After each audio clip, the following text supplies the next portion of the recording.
Made from the rough, dark green shell of a dragon turtle, each scale of this armor reflects a silver highlight, mimicking the moon playing off the waves of the ocean. That's just one of 50 new magic items in Treasures of Saltmarsh, a homebrew supplement for D&D 5e.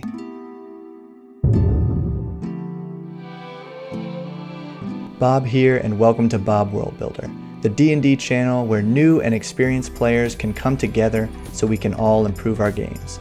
Subscribe for new videos every Wednesday under your subscriptions tab. In this video, we'll take a look at Treasures of Saltmarsh and 4 of my favorite seaworthy items from this new supplement. But before we dive in, pun intended, I recently received a bunch of video requests from Dungeon Masters Guild creators. I love making these reviews, but let me know down in the comments if you want to see more videos like this or more of something else. Now, an introduction from Matt Vaughn of the Dungeon Rollers.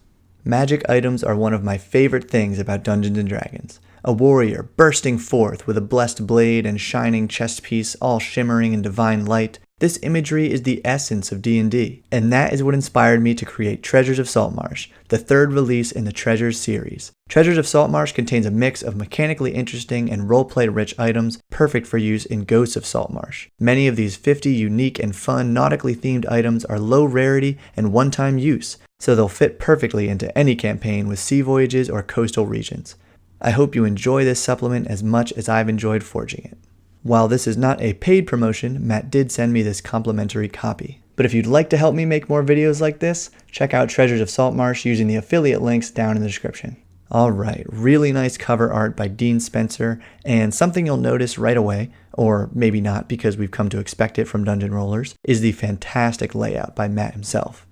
Editing by David Lane, and multiple artists mentioned here: Rick Hershey, Forrest Immel, Nathaniel Rue. And checking out our table of contents, we see that not only do we get all of these amazing items, but we also get some rolling tables.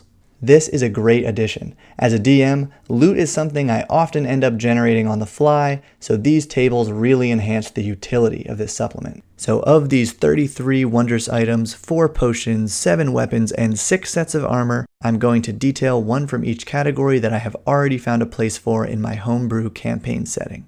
And who knows, maybe there's a bonus item at the end of the video. There is. Now, because wondrous items are such a large category, I'm including some honorable mentions. Kraken ink, tar-like residue from Kraken-wrecked ships that absorbs the very light around it. The Wayfarer's Lantern, a hooded lantern with a green light that always shows the way. And anemonic bracers, bands of living coral and polyps that can be used to poison your enemies.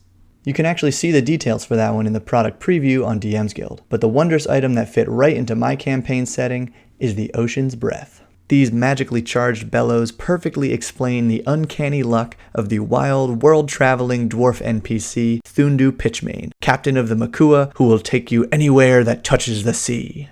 The bellows have 10 charges and regain 1d3 plus 1 at dawn, and spending the last charge renders it inert for 7 days. As an action, you can spend charges to cast Gust, Featherfall, Dust Devil, Gust of Wind, or Wind Wall.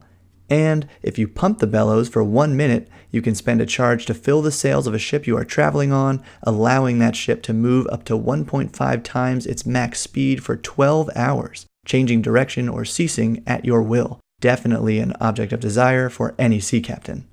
Alright, and from the potions, I just had to choose Under Fire Rum. I love this item because it's so easy to drop into any tavern scene. Maybe some NPCs are particularly raucous, or that one brash party member hears about its supernatural potency and just has to try it. A creature that consumes Under Fire Rum becomes intoxicated twice as fast as they normally would and suffers one of the characteristic effects of this much maligned beverage. 1.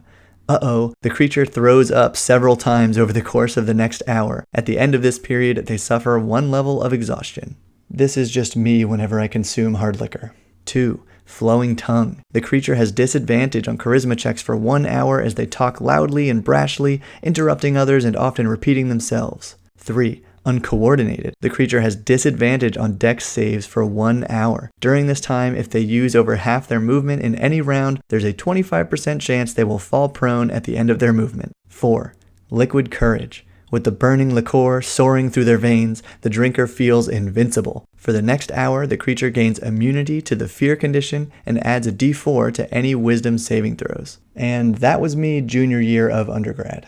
5. Unstoppable. The drinker becomes hardier than normal, shrugging off damage and not even feeling most pain. For the next hour, the creature gains 5 temporary hit points at the start of each round. And 6.